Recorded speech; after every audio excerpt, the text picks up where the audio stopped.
GOP candidate Nikki Haley will visit Iowa today. She's hosting 2 town halls and participating in a foreign policy event. Other potential GOP candidates are expected to make the trip to the state as the race for the Republican presidential nominee heats up. So joining us now is Brianne Pfannenstiel. She is the chief politics reporter at the Des Moines Register.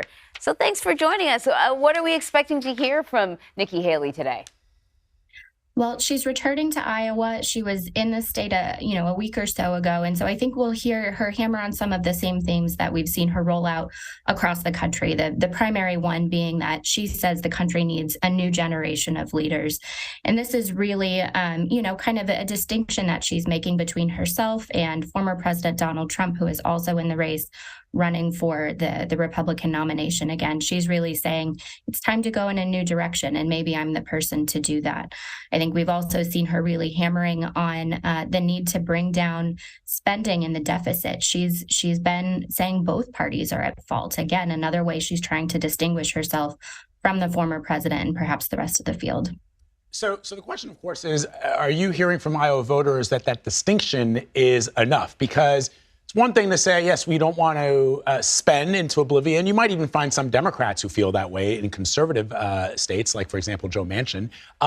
But if you're not going to call out your former boss, and if you're not going to make a fine distinction on why Nikki Haley, a President Nikki Haley, as opposed to a President Donald Trump, then aren't the voters just going to say, you know what, I like the guy we had originally?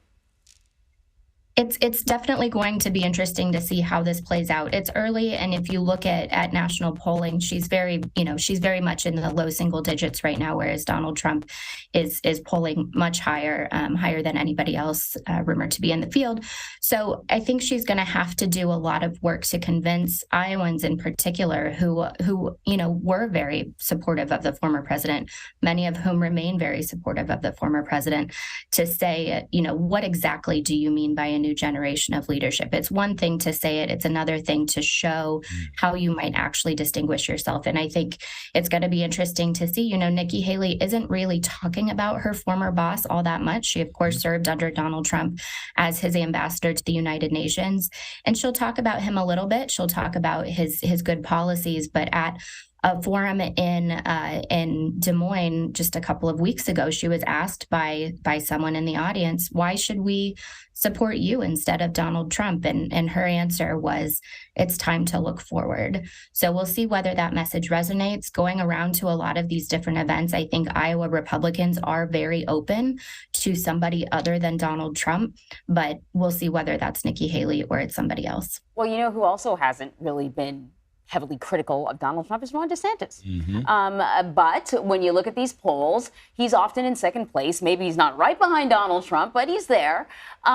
His message obviously works for Florida voters. But the question is this sort of message where woke goes to die, is that going to work for Iowa voters?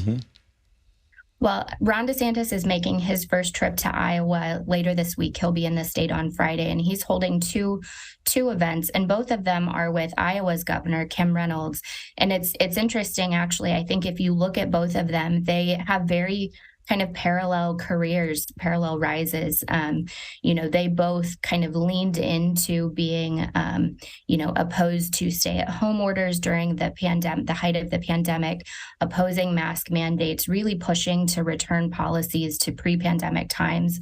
And that really kind of garnered them a space in the national conversation. People really looked to them to say, this is what Republicans want to see. And so Kim Reynolds, much like Governor Ron DeSantis, really rose in her support of Republicans. And they both cruised to re-election in the midterms, really defying kind of the national trends that we saw where Democrats did much better than expected. And so I think if you look at the issues that are moving through both state houses, they're very similar, really leaning into those culture war issues. So, I think it's smart and it's interesting for Governor DeSantis to appear with Governor Kim Reynolds and highlight the ways that they're very similar, because Governor Reynolds is incredibly popular here in the state. All right. Republicans are keeping the Iowa caucus as the leadoff for its election process. Can you explain to our audience how crucial, in fact, the state of Iowa is to the grand old party? Right. So Iowans have the first say on who should be president. And so they're going to be spending the next year campaigning here, wooing Iowans, trying to make inroads with activists, trying to gain some support to prove that they have a path forward.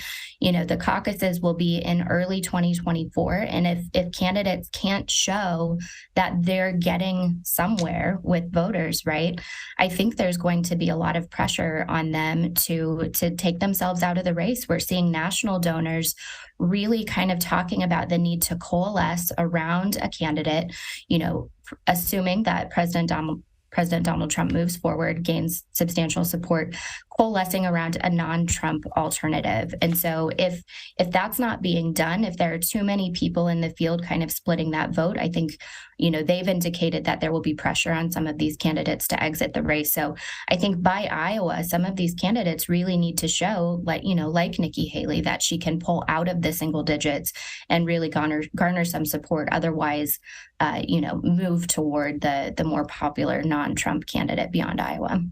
All right, Brianne, great having you on the show. Thank you very much. Thank you.